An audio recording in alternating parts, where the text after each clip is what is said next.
Anchor really is the easiest way to make a podcast. Let me tell you why we use it for the morning mantra. It's free. It comes with built-in creation tools that allow us to record and edit our podcast right from the palm of our hand in our tablets or on our computers. Anchor distributes the podcast for us so that it can be heard on Spotify, Apple Podcasts, Stitcher, and many more. It's everything you need to make a podcast in one place. No fancy studios or training required, just your unique voice. Did I mention it's free? 'Cause it is. Download the free Anchor app or go to anchor.fm to get started. Two roads diverged in a wood, and I said, have fun with that one, Robert Frost. I am not here to weed whack, and I did not pack my machete.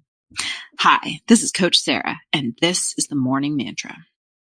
Hi, my name is Sarah Axelrod.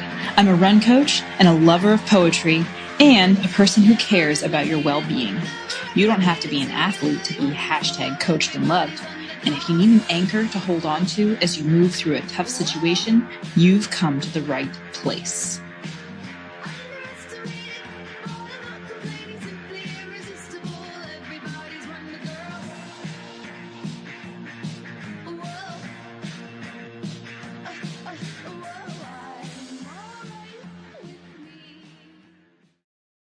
Today's mantra is, what do I want to do?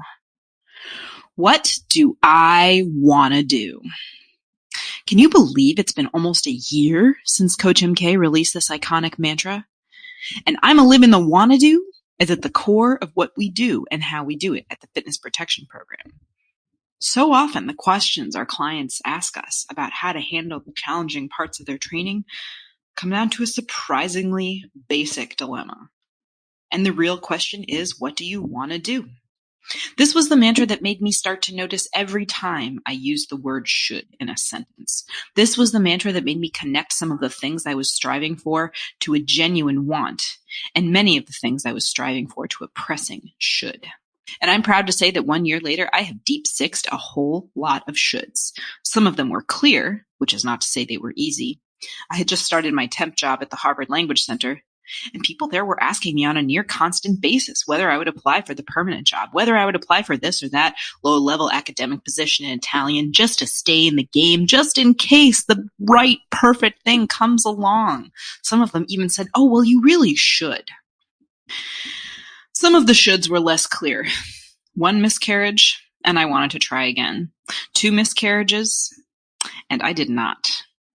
But you're still young, I heard so many times. You shouldn't give up yet. It was a fraught time, but asking myself what I actually wanted, divorced completely of any sense of should, was the essential act to which I returned over and over again. Asking yourself, what do I want to do, is an act of faith. Faith in yourself.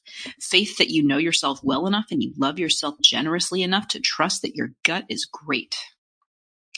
The season that approaches is full of traditions and obligations. And thankfully for us, it's also going to be full of shady bitch lessons, courtesy of Coach MK. Some of the traditions and obligations are joyous. An obligation is not by definition onerous. And I know that it's impossible for any single one of us to opt out of every single thing we do not want to do. But it is still worthwhile to cultivate a sense of clarity on why we do the things we do. Some of them are wanna-dos. Some of them are have-to-dos. But the should-dos? You deserve to shine a light on them and ask yourself honestly what they're doing there. And the most clarifying question you can ask whenever you are faced with the shame of the should is, what do I want to do? And then listen to the answer. You are coached, you are loved, and you are winning at life. And if you need more reasons to believe that, follow @Morning Mantra Pod on Instagram.